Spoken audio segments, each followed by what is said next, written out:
30th of December 2024 and day 5 of the Rolex Sydney Hobart Yacht Race. And we've seen just over 30 yachts finish since we were with you yesterday afternoon. And this is another boat coming into the finishing line at Castret Esplanade. They're just off Sandy Bay at the moment. It is Solace, the Beneteau First 44-7, and the owner Paul Pincus from the Royal Queensland Yacht Squadron. This boat was built for the American market and spent 10 years in the British Virgin Islands in a sailing school. It was then sailed to WA and raced there for 3 years as French Kiss 5. And Paul Pincus and some of his Hobart crew did the 2024 Brisbane to Gladstone race together and finished in 28th place. But there you can see Rest Point Casino off to the left, the top left-hand side, and they're still just over a couple of miles from the finishing line. So great work here by the entry from the Royal Queensland Yacht Squadron. Solace, one of the competitors, one of the 104 in fact, in this year's race. So the situation is that just over 40 yachts have now finished, and we've had Saint-Cont just over the line. Pulpito, the international entry is just about over the line, I believe. Joker is there, and we saw Solace. So we're going to have about 43 or 44 yachts finished within the next half hour or so. Repeating that 30 yachts have retired, and we have just over 30 still at sea. Well, I have to say there's no Peter Shipway with me this morning, but the man alongside me is an old ABC sporting colleague. I don't say old, yes. I don't say old in a derogatory sense, right, yes. But Pete, you and I came from that ABC Sport Commentator stable. I think when I came to Hobart, I replaced Peter Mears. When I left, a young Tim Lane, who's commentating the cricket at the MCG at the moment, Roger Wills. So many great commentators have come from that stable. And when you joined, I believe you replaced a fairly famous person. Yes, Tim Lane had vacated the chair up in Elizabeth Street at the ABC Sports HQ.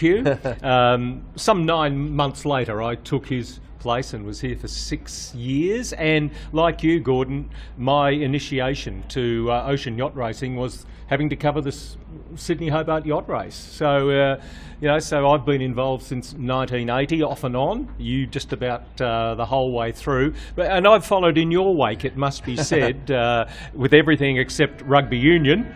But especially in yachting terms, I think we've sort of been twinned in that way. So I feel a little bit nervous to be sitting in Peter Shipway's chair because, as you know, in the ABC, it's the staff commentator, the ball-by-ball man here, the expert sits here, and I'm anything but a yachting expert. Well, you and I have a connection. We both spent a lot of time on the official radio relay vessel. Okay, identification of tape. This is the report for ABC Sport from Gordon Bray on the morning of the 28th of December 1984.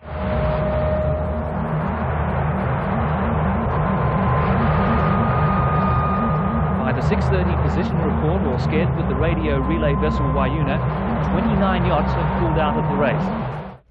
And Peter, that was the last time I went down on the Wayuna. That was my 6th race to Hobart, covering for ABC Radio.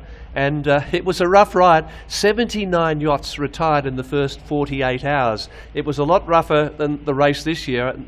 The breeze got up to 60 knots and they were huge mountainous seas. But then you went on the Wayuna for the next few years. Yes, I think that vision we saw was from 1998, of course a tragic year in the history of this race. That was during daylight hours. In the darkness in 1984, you nearly went overboard, and he said to me, Pete, I'm never doing that race again. No, I didn't say it, my wife did. well, she speaks for you, I know that, Gordon. Hello, Kathy.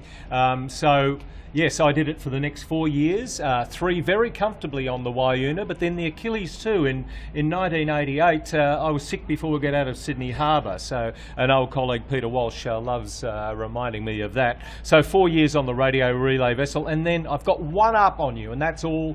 I've done the race actually on a racing yacht 10 years ago on Magic Mile. So, yeah, but great grounding to be out there, and you're in the epicentre of things, or we were back then with the radio relay vessel. This year, for the first time, no radio relay vessel. Yes, it's all done by satellite phone now, the reports with the fleet at 06:35 and then 6:30 in the evening as well, and that has worked splendidly so far. But yeah, I did go down under sail and power on Maya, one of the early radio relay vessels, Maya Jeff Hammond. So, but you do have one on me. You sailed down in the race, and congratulations. Anyway, enough of our connection. Exactly. Let's have a look at the tracker and see how things are transpiring here. And I'm sure you'll be right up to speed as far as Peter Shipway is concerned. Sleepless overnight trying to come to grips with this, but if you go on the Rolex Sydney Hobart website, you can have a great deal of fun playing with the tracker. These are all the yachts that are 40 miles or less from the finishing line at Castray Esplanade.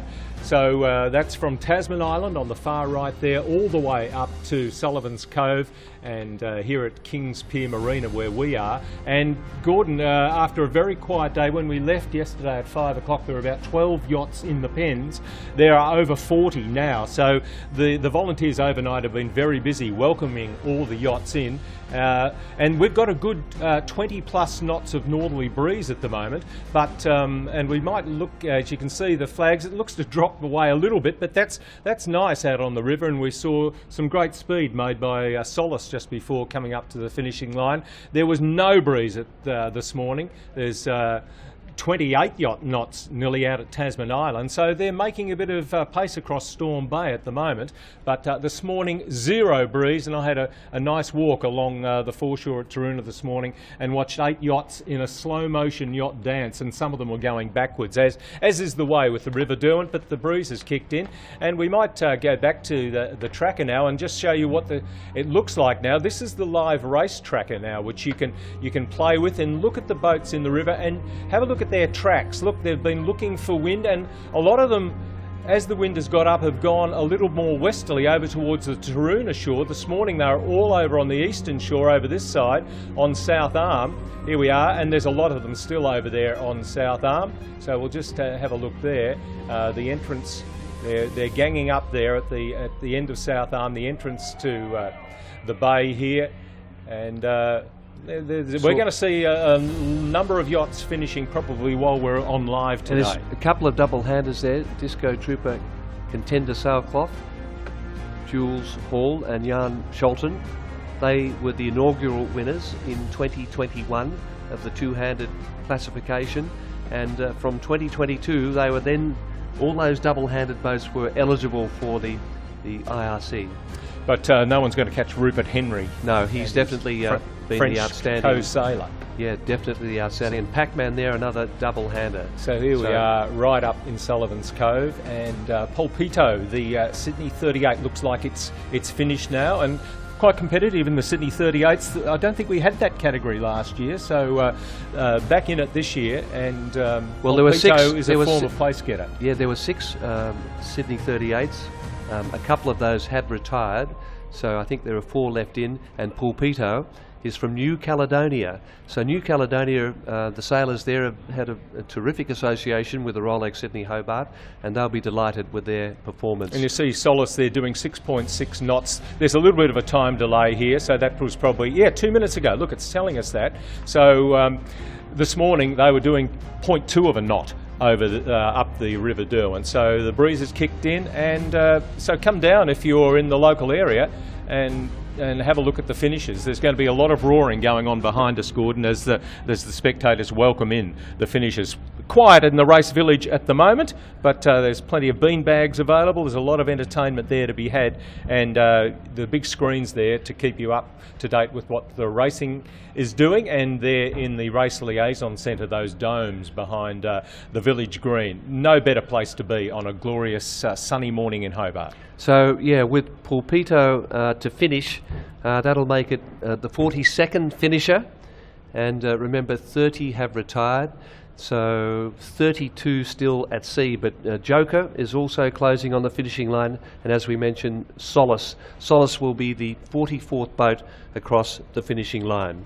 Well, just after 7 o'clock last night, we saw the two-hander, Rupert Henry and Corentin Duguay, the famous solo sailor from France. They have taken out the double-handed prize for the 3rd year in a row, Peter. So let's now hear from Evie Haseldine. I'm here with the co-skippers of Mistral, Rupert Henry and his French counterpart, Corentin, who have just finished here in Hobart on the evening of the 29th, crossing the line as the winners of the double-handed division. So congratulations to you both. Thanks. We're provisional winners, but leaderboard. But I think they have to set a new speed record to finish in time. A few miles to cover, but yeah.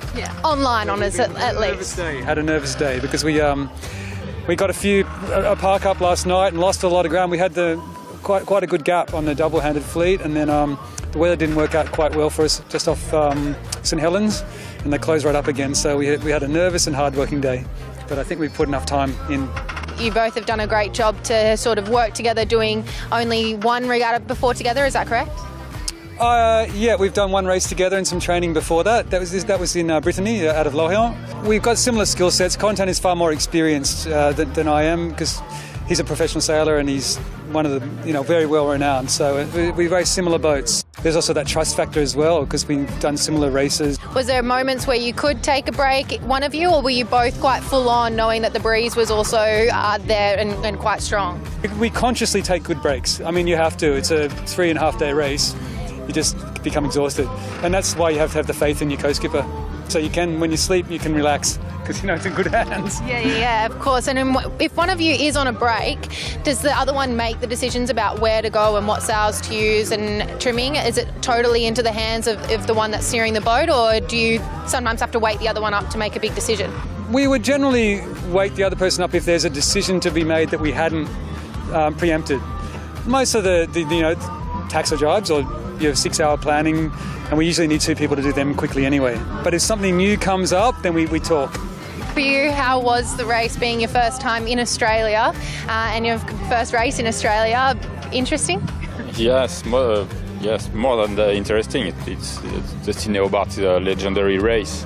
So I was really happy to have the opportunity to come here and sail in really good condition with Rupert. We know each other. I knew that we could win, but first of all, I was really happy to race the Gee and Hobart. So winning is a cherry on the cake, and everything's amazing. The race was nice. Arriving here is incredible. So yes, maybe it was too perfect for a first time. Yes, a terrific result there for Rupert Henry and Corentin Duguay, and that little package put together by the legendary producer Ben Hawke. His credits include Australian Story, Landline, and of course 60 Minutes, Peter. But here the double-handed standings. Yes, so Mistral, as you heard from Rupert Henry, they'll have to set some sort of records to beat him. Disco Trooper Contender Sailcloth will be the next in the double-handed category, Jules Hall, and Mistral's going to beat Disco Trooper Contender Sailcloth again. It had to get in at 21 minutes past 3 this morning, so that's well and truly passed. Jupiter still out there as well, near the Iron Pot, so in Storm Bay. They've got some fresh breeze to come home, and they'll be looking to make hay and perhaps try and make some ground up on Disco Trooper Contender Sailcloth, because their time to get in this morning was only 2 minutes later than Disco Trooper Sailcloth Contender, so you think the placings will stay that way in the two-handed division. Mistral, I think Rupert will be a little bit disappointed. I'm sure he fancied his chances this year to perhaps become, as well as doing this category 3 times in a row, the first to win overall in the two-handed division. They are eligible to do that. Yeah, well, I think he mentioned there the weather had the final say there. It was a big boat race, and a big boat race for the Volvo 70 there in Celestial V70. What about Corentin? They're saying it was a piece of gâteau this year's race. They breed them piece tough of cake, yeah. out there in Brittany, don't they? And La Manche in the English Channel, so he knows all about tough sailing, and he's done it all. So we'll look single-handed and now double-handed. He's got to win in the Rolex Sydney Hobart. Yeah, and look at all of those Vendée sailors, the solo sailors at the moment going round the world. I think they have about 4,000 miles still to go, and the placings are dominated by the French solo sailors? Well, I'd say this year probably the second language here at Sullivan's Cove when they're all in will be French, because there's quite a French contingent here, New Caledonia as well. So, yeah, we'll brush up on our Français for next year. I'm up to 760 days in a row now on my Duolingo. Are you? Well, yeah, I think you should do our next interview with No. competitor. Now, let me just mention one thing very quickly. David Henry, the father of Rupert, sent a text to Peter Shipway and myself, and after your wonderful interview yesterday with Dr. Paul McCartney about Luke Watkins, who was washed overboard on the first night, he said, please make the point strongly about the personal AIS locator beacon, and that was undoubtedly the major cause of the prompt and very happy outcome for the crewmen. I think that's the point we really need to reinforce, the AIS locator beacon, which has been absolutely triumphant. I heard another interview on ABC Radio here this morning with Dr. Paul McCartney, the skipper of Porco Rosso and owner, and he said the AIS beacon activated immediately, and that's what alerted the navigator on board that they had a man overboard, and they were then able to get back to his location. The PLB, which Luke was also able to activate, alerted the authorities federally as to where he was, but as far as on the boat was concerned, the AIS one was how they could pilot their way back. They were 4 kilometres down the course, and they had to turn around and go back and locate Luke Watkins, and the AIS was instrumental in them getting the boat up to him, and of course when they do that, and they've got to get him on board without bashing into him, and in the incredibly confused and heavy rough seas, they managed to do that, got him on board, and a great story on that horrible first night. And I think he was in the water for 40 minutes, which is pretty amazing. But anyway, there have been some finishes, some famous finishes just over the last 20 minutes or so. Let's now hear again from Evie. Yeah, thanks, Gordon. I'm here on the docks with Mistral to my left, who we just saw as the provisional double-handed winners. But behind me, you can see the activity that is happening for these finishers as they come across the line, met by family and friends, and mates between mates having a chat, telling their stories to each other from the race. And really, it's quite exciting to be down here. We've seen so far, of course, some pulling sails out and looking for breakages, looking for repairs, the amateur crews needing to do that before they make their way back to wherever they've come from, Sydney or their local hometowns. And the more professional guys, they'll take their racing sails off and bring their delivery sails on. So even though the race has finished, there's a lot more that goes on at the docks, and of course some celebration, as you can hear behind me, of people greeting them, and many locals as well coming down and to show their support for this amazing race.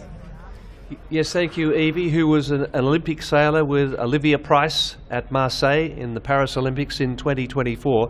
But one of the features of this year's race, there are 135 female sailors competing, and 3 female skippers are already home, including Annika Thompson, who has taken the Jane Tate Memorial Trophy for the first female skipper home, and she's done that for 3 years in a row. Let's now meet another boat who had a strong flavour of female sailors.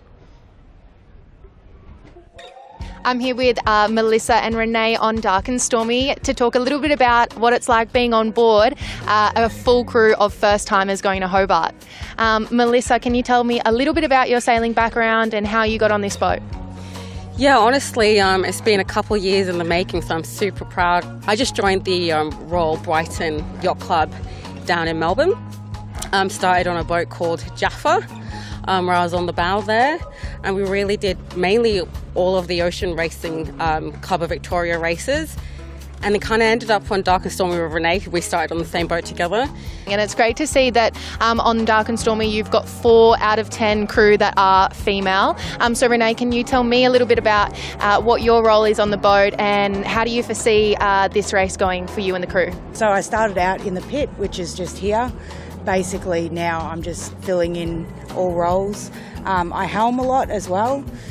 In terms of how I think the boat will go, look, we're going to do our best. We're going to be happy to cross the finish line. Maybe, Melissa, you can shed a little bit more light on your sort of journey and your personal story, I guess, and how you think that Australian sailing might be able to achieve that 2032 diversity equal spread. Sailing is a unique sport.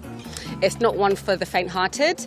And I really think that the association's doing a really good job at promoting sailing, you know, for the younger generation, so like under 25s, you know, those doing dinghy sailing that really want to like cross barriers of going into ocean racing, and especially within, you know, like the female aspects as well. You know, I don't come from a sailing background. My family did not do any type of water sport at all, at all. So, you know, I suppose it's really just about the association and the community just being on hand to be mentors, like good mentors, and providing good training programs for those wanting to give it a go. Yes, representing the Royal Geelong Yacht Club, your old hometown. Go the Cats. Go the Mighty Cats, yeah. I believe they're probably about 26 miles, Peter, from the finish at the moment. Yeah, they're just near Cape Rail, so dark and stormy, in about 63rd place on the water, so they'll finish in the next couple of hours. And Melissa Warren, great story, she believes she is the first black woman to compete in the Rolex Sydney Hobart Yacht Race. So in the 79th running of this race, that is a fantastic barrier that has been broken. She's the first but not the last, and her family now will be big fans, so hopefully all her community starts seeing what Melissa's doing out there on the water and gets involved. Yes, and that boat competed in the Melbourne to Hobart, which is around the west coast of Tasmania, and that race started back in the early 70s. But some of the aerial photography we have admired over many decades, and there is a common thread there with Richard Bennett, who started in the early 70s in a light aircraft. It's a fantastic story, this, and he has become an institution of the Rolex Sydney Hobart Yacht Race. In 1974, I went for a scenic flight out over Tasman Island, and I took my camera, so I went out and I photographed half a dozen boats, took just a few pictures. This is from 500 feet, which is the legal limit, and I got them proofed up, and I came down and sat on the corner of Constitution Dock, and I showed them to a couple of the yachtsmen, and there was immediate interest. And so I thought, well, next year I'll go and photograph every boat in the fleet. And that was 1975. That was the year Kaialaua won, Jim Kilroy on Kaialaua 3, and he broke the race record. And he saw my Kaialaua picture in an A2 size, and he said, that's what I want. It was the biggest size I had. And he said, how many on our crew? They said 22. He said, I'll have 22 of that one, that one, that one, and that one. And 50 years on, I'm still out there doing it. And when I got out there, these rain storms were coming through in sheets. Through the rain, we'd come through the other side of a squall, and there'd be a rainbow, and then a yacht would appear. And there was a black sky out there. You very rarely see a black sky, and these small boats racing like the clappers with these red headsails against that sky. The best part is sitting down in my studio and crafting them into a beautiful image on fine art paper. And I type up a page about when I took it, what with, and what the conditions were like. And I always send it with a thank you letter, because I appreciate the wonderful support that I've had from the yachting community for the past 50 years. And Pete, I love the Kaialaua story, 1975. 2 days, 14 hours and half an hour. That record stood for 21 years, but I love the fact that Jim looked after the crew. He lit the fire underneath Richard Bennett too, didn't he? Do you think yeah. that, you know, I can actually make a living doing this? Yeah. Well, at least once a year I can really top up what I'm doing in my photography business. I think he's still got his studios down at Kingston. I've been down there. It's fantastic to see, you know, the history laid out, and you can go down and pick out what you want from, I guess, over 50 years. He'll have all the negs. Now, of course, it's all files, so it's all gone digital in the time that Richard's been involved. And here we are at the tent, which is on the entrance to Kings Pier Marina. All the yachties come by and have a look. What do you got this year for us, Richard? Or his family, who will be mounting the stall, because Richard will be up in a helicopter or however he gets above the fleet these days. But 50 years of ocean racing in photographic form. There's some classics there. It'd be hard to choose. And it's just right next to the Rolex Race Village, so take the opportunity, come down and have a look at this absolutely amazing display of photographs over the last 5 decades. Well, the technology has certainly changed a lot from light aircraft. We now have some very sophisticated drones, and I must say the Sail Media team very much involved with Hype Media here in the coverage of the race, Peter.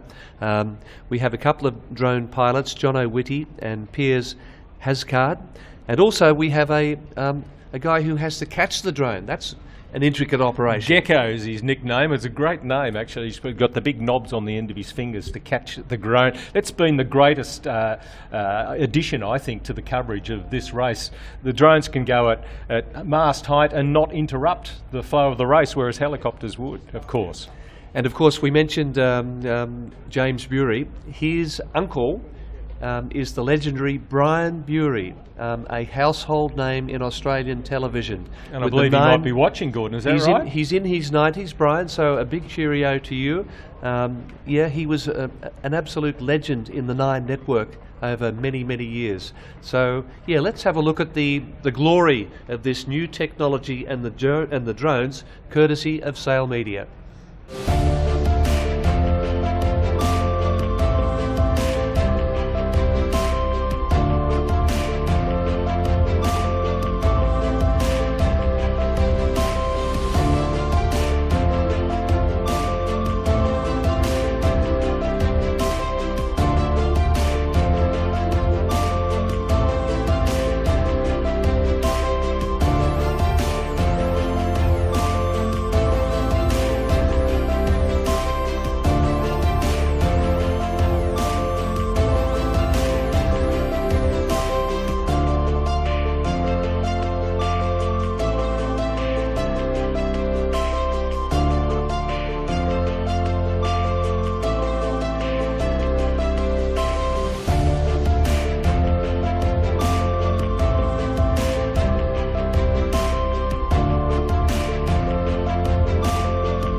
Yes, it really is revolutionary, Peter, and you feel as though you're actually on board, don't you? Oh, and that shot when Wild Oats 100 came up the river at dawn on the second morning to make it 3 in the pens here, that will live with me, with the gorgeous glow from the rising sun. And last year when Rupert Henry finished with the rainbow over the city of Hobart, 2 incredible shots. It really is wonderful technology. Follow the rainbow and go ride it. I joined the Royal Yacht Club of Tasmania when I was down here in the early 70s, and I received in the mail this year my 50-year tie. I've kept that membership going. So the Royal Yacht Club of Congratulations. Tasmania. How many 50-year members do you think there are down there? Oh, there would be a few. Yeah. We used to go down, the reason why I joined the Royal Yacht Club was to meet sailors and to meet new people, having been sent down from Sydney. Tasmania was my first promotion with ABC Sport, and I met Vern Ray and Trunky Ayres and great Trevor football Leo. names. These are all legendary football names in Tasmania, so I learnt to call Aussie rules. You'd be proud of that. But the Royal Yacht over Club, a beer down at the RYCT. on a Friday night, and you got some little mini sausage rolls and cocktail frankfurts as well. I should think so for your membership. Do you remember what you paid the membership the first year? Oh, about $30, I think, right, for annual membership, and it's you've not, kept it's it up. not a lot well more. done. As an interstate member, it's not a lot more. And it gives you reciprocal rights to all the Royal Yacht Clubs around the world. Good thinking, Gordon. Yes. So, yeah, there was method in my not madness, but in my strategy in keeping with the Royal Yacht Club. But that's all about the the finishing partner and the job they do, Peter? For the Cruising Yacht Club of Australia, down this end, the RYCT takes care of the finish. And as I mentioned earlier, all the yachts that came in overnight were greeted by the volunteers. So it was after a quiet night or two for the volunteers. Some of them sat here for the 6-hour shift and didn't welcome a yacht in. Last night there were 30 odd that came in, and early this morning, and they're greeted. Everyone's treated the same, told where they're going to go in the docks. The immediate past president, Richard Bevan, might explain a little bit about what the RYCT's role is, but the current Commodore is actually, he'll be enjoying one of those cascades right now. Rowdy McCallum, Steve McCallum on Love and War. Yeah. So let's hear what it means to be the greeting club, the finishing club for the Rolex Sydney Hobart Yacht Race.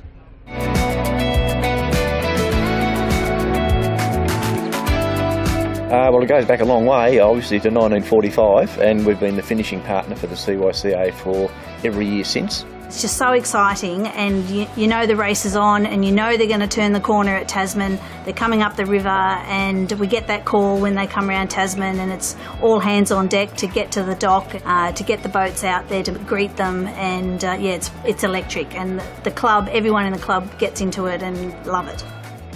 I think the volunteers are just the backbone of what we do down here.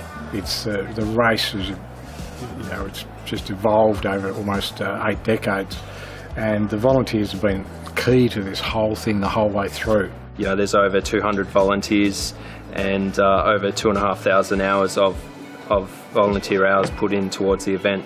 It's been impressive to me, the history of the race and its significance in sporting in Australia, and really it's one of the premier ocean water races of the world. Without the volunteers, this would be a very hard event to run and organise. We monitor the fleet. Over the years, this club has run the radio side right from the inception of the race since 1945. We'd have twice daily radio skeds, but there are also other times where there are compulsory reporting points. Right next door is radio control, which is constantly staffed, maintaining a watch via their computer system and also monitoring any communications that we have in this room. It's very rewarding to me, and being such an iconic race, it is really just it's a real pleasure to be involved with. Race control, there are normally a couple of people here on duty. We do 6-hour shifts. We track the fleet, we monitor the weather, take any calls, oversee the sked and just make sure we've got everyone. We're taking finishing times from the box. There's still some trepidation that we do whatever we do, because you don't know what's coming in on the end of the phone. You're on your toes. Sometimes it's rough, and sometimes it's we're rescuing boats because they've drifted on the rocks or something like that, or close to rocks, and so it takes two of us. When they get their sails down and get themselves organised to where they want to be, then we direct them in towards the berthing area. If the taste is running, we go past the taste. They are so pleased to get here.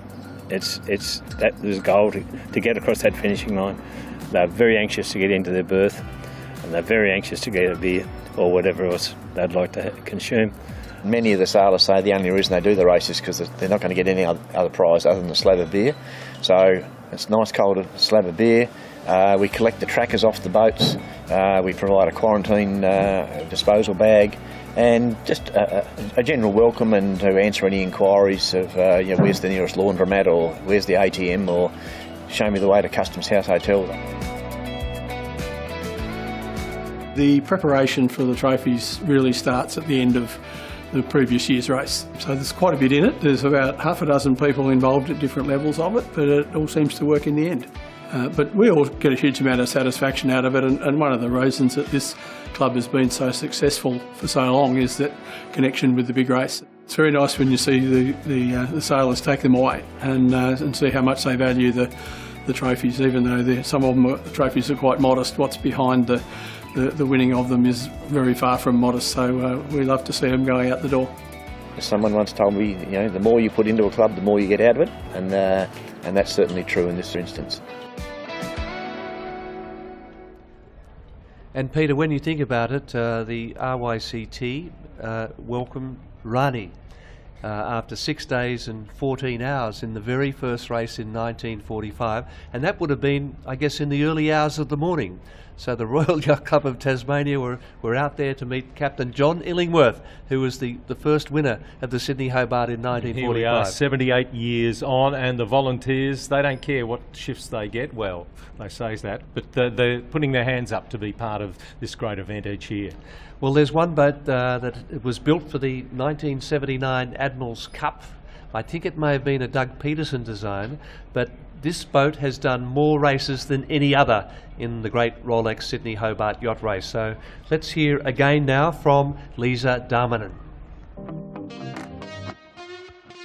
I'm here with Brett Avery aboard Bacardi. Now, Bacardi is the boat that has done the most Hobarts. This will be its 31st. Yes. And incredible journey. What's your journey with Bacardi been like? A friend of mine used to own it and started sailing on and off on it probably 10 years ago now, and then a couple of years ago myself and a couple of mates decided that we should buy it, and we sort of did that over the last 12 months. It's a pretty good vessel to go down on. Out of those 30 Hobarts, it's only not finished 2. I think one of them was last year. Were you on board for that? Yes, yeah, on board last year. We had a little bit of a problem with our backstay, and lucky not to lose the mast. Oh, that sounds a bit hectic, but I guess the history of this boat is incredible. But for you, you've done, I think you said, almost 12 Hobarts now. This will be the 12th. What for you in the race is so critical, having a boat that you can trust like this? I guess the boat being as solid as what it is, and the reputation that it has makes it, a real pleasure to sail on. But also its history, and previous owners I've been quite good friends with, and guys that had it for 20 odd years. I did my first Hobart with them on the boat they bought after this one. So there's a lot of history with the boat, which I like. And if my memory's correct, I think it came second one year to Love and War, who has a pretty good track record. Yes. So it's a good vessel to go down on then. It is, absolutely, yeah. She's still competitive given the right conditions. I don't think this year will suit us that well, but the weather will be what it will be. Yes, and 3 mates, Brett Avery, Darren Hunter and Cosmos Papatsaris. They feel they're not the owners of the boat, they are the custodians of the boat. And they mentioned Love and War. They finished second to Love and War, I think, in 2006. Love and War's third race win overall. And Evie now is down with the most famous yacht in the Rolex Sydney Hobart. Yeah, thanks, Gordon. As you say, I'm down here on Love and War, which was the 40th boat to cross the line in the 79th edition of the Rolex Sydney Hobart. With me is Philip Kurtz, who has just finished his 8th Hobart, but also has quite a lot of family history with the boat. Phil, can you tell me about that history? Yeah, I mean, this boat, my granddad had her built in 1973, and she's been in our family ever since. And first with my granddad Peter, and then my dad Simon, and now me skippering it for the first time. Amazing. And we were talking a little bit before about the race for you guys, a little bit different on this nice wooden boat. Was it a bit rocky as well on that first night? Yeah, definitely. Lots of challenges on the first night, like everyone in the fleet, and for us, that was really the high risk part of the race, and then after that the conditions maybe got a bit bumpier and more uncomfortable for a lot of boats, but on this boat, we've done it plenty of times before, and we know the boat can handle it, so really good sailing for us from then on. Okay, amazing. And now it's a bit of a pack up, and what is the logistics for this post race for the crew now? For the crew, a bit of pack up, a bit of celebration, I think, and good to enjoy being down here in Hobart and the festivities this time of year. For the boat, a bit of logistics to do because she'll be down here for the Wooden Boat Festival in February. So maybe a bit of tidy up after the race, make things look nice again. Amazing, and congratulations as well for winning your division number 5. We've just heard. Thanks, Gordon. That's us on Love and War here with Philip Kurtz. Yes, well done, and it's that 3 generations, Peter. Peter Kurtz, the great Peter Kurtz, and then Simon, who fired the start cannon, the replica cannon, and then Philip now, son of Simon. So after the Kurtz name, do you think Shipway would be the next name that's most associated with Love and War? Well, he's almost the custodian of the boat. I think he's the man who looks after the boat when it's in port in Sydney. And it would be a very special occasion if you got invited out on Love and War.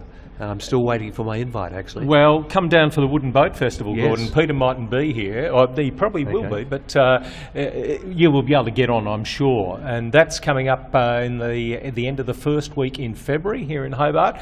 Every second year, the Tasmanian, Australian Wooden Boat Festival, people come all around the world to look at wooden craft. And as far as racing yachts go, there's probably not too many more famous than Love and War, which is in 14th place overall. Simon Kurtz has brought her in 14th.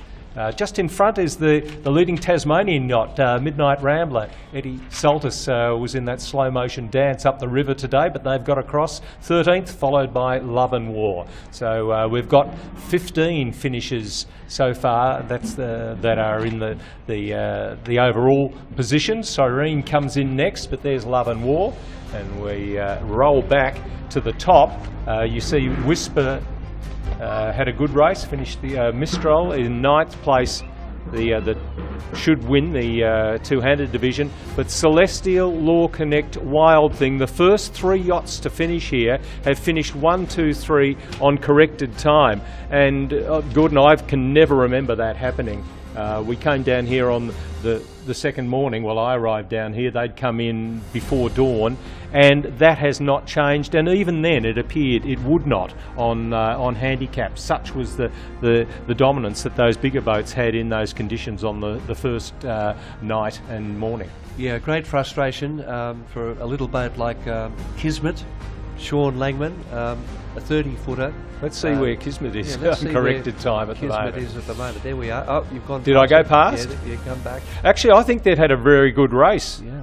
Because they were ahead of other boats. They've still got 197.1 nautical miles to go. They're off the east coast of Tasmania, 60 nautical miles east of Eddystone Point. So they're out to sea there, but. They wouldn't even be able to see the land from out there, but punching southward is Sean Langman on Kismet. And yeah, he says, Peter, look, you do yourself a disservice if you're not nervous before a race. And Sean Langman, I think this is 30. He said he's done 33, and Peter Inchbold has also done 33. So this is their 34th. He's been on Maluka of Commandi on 3 occasions. You know the history of that. He's got a good connection with Commandi. He owns the Commandi pub, Sean Langman, so there'll be some drinks on down there. But I said punching. They've probably got a northerly, so they'll be running down the coast of Tasmania, so making good pace in that little boat. And he likes to switch. Like last year, he was the Audi Centre Sydney Blue Water point score champion with Moneypenny, which was a 69-footer. And then greeted Peter, his son, at the dock. On Maluka, yeah, no, and Maluka at the moment is at Newcastle upon Tyne, because it's been cruising around the English and the Scottish coast. And Sean, after this race, I think he's heading back to pick up Maluka, and he's heading up to Iceland. On Maluka. On Maluka. Yeah. You can pay to go on that trip, I take it. Yeah, well, wow, it'd be interesting, wouldn't it? Yeah. Yes, into the North Sea. I don't know that I'll part with my readies, but there obviously will be a lot of people who are keen to do that. Well, he's still battling away now on Kismet, and as you mentioned, there's probably nearly 2/3 of the way completed in the race as we have a look at little Kismet, and this 30-footer, the smallest boat in the fleet. Very stylish. Kismet, the smallest boat in the race. It's an Illingworth 30 designed by John Illingworth, one of the founding fathers of this race, with his design partner Angus Primrose, just over 9 metres in length. The boat was gifted to me to find a home for. She's a bit quirky, but she does well. I'll really love her. 5 days is the clincher. Like, once you're out there for 5 days, you can easily stay out for 50 and never come back in. Ocean sailing does slow down that situation. You get a lot of value out of 24 hours a day. And the whole thing about having to have dinner at a certain time, in bed at a certain time that you do on the land, that all washes away at sea. Lowest rating means that you need the weather. I think we've got a very good chance. For our times, Okay, yeah, well, Sean Langman, what a legend in his 34th Rolex Sydney Hobart. Yeah, he's done it at both ends of the fleet. Doesn't matter where he is, he just loves this race. Can't keep him away. And look, if you want to follow all of the great stories, Di Pearson, who's the media director, churning out all of these wonderful stories of the people involved in the race. That's what it's all about, Peter, isn't it? She's the doyen of the media room, that's for sure. Ask her about any yachtsman in the race and a woman, and she'll be able to tell you. So the stories are up there on the website. This is the Rolex Sydney Hobart website, which you can go to, and all of our daily updates are available. You can go all the way back to the start, the Rolex start on Boxing Day, and what a spectacular day it was on Sydney Harbour with that huge battery. And you can go to the news stories, and they're the stories that bring you all of the colour about the people on board and how they enjoyed their races, what they ate. The variety of food was widespread, I've got to say. Some had a chef. Maritimo 100 had a chef on board, so they had lovely meals. What was the boat with the air fryer? What was the boat with the air fryer? That was my question without notice. Oroton Drumfire. Well done. Oroton Drumfire, yeah. And I think Jane Vickers, wife of Will Vickers, who was a classmate of James Packer, by the way, at Cranbrook. Jane is the chef. She looks after the crew and makes sure they are well fed.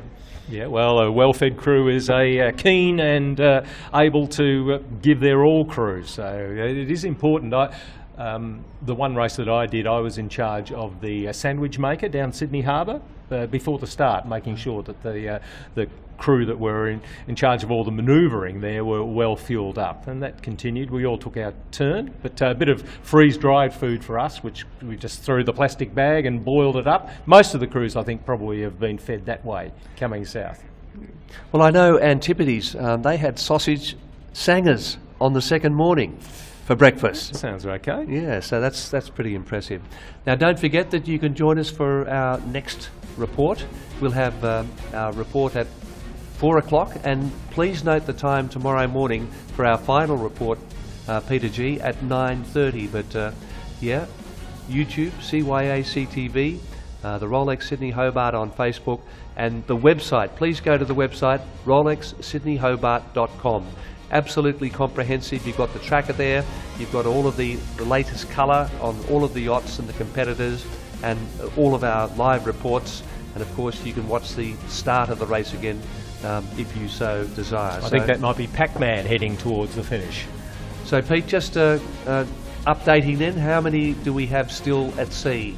Less than 30 now. It's probably around about 27 boats still at sea, just the 30 retirements, and we've had a whole swag of boats coming in this morning. Yeah, it's been action aplenty here, and there'll be, of course, you know, we know the stories through this race, the gear breakages, the sad loss of human life, great story of a man rescued overboard, but every single crew that come in will have a story to tell. There'll be some near misses, there'll be some very memorable moments, good racing, becalmed. It's been a memorable race, it must be said, even though perhaps the standings, line honours and overall were done and dusted quite early. It's still been a number of takeaways from this race, so we'll be back this afternoon to update the latest on it. But at 4 o'clock. We've got Navy 1 going for the Ogden Cup for the second year in a row. The Navy entry should be the next to finish, and that will be the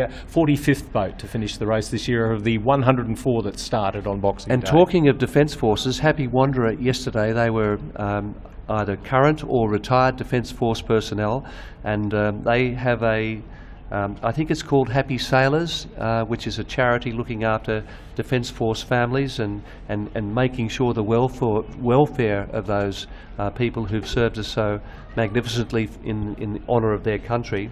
And I think they finished 12th across the line, which is a stunning performance by Happy Wanderer yesterday. So fantastic work there by the Defence Forces. And the good news is that every boat is across Bass Strait. Sometimes they're still out there at this stage on the 30th of December. So Salt Lines, just behind Kismet, is 36 nautical miles off Eddystone Point. So let's see if we can get them all in by New Year's Eve. Okay, well, for those of you in Hobart or around the Rolex Race Village, there will be a presentation on stage around about midday for the Tattersall Cup winner, and that of course is Celestial V70 Sam Haynes, and all the crew will receive their medallions. So that's something that's happening locally if you'd like to come down to the Rolex Race Village. So on behalf of Peter G and also Lisa and also Evie, we'll sign off for the time being and see you again at 4 o'clock local time.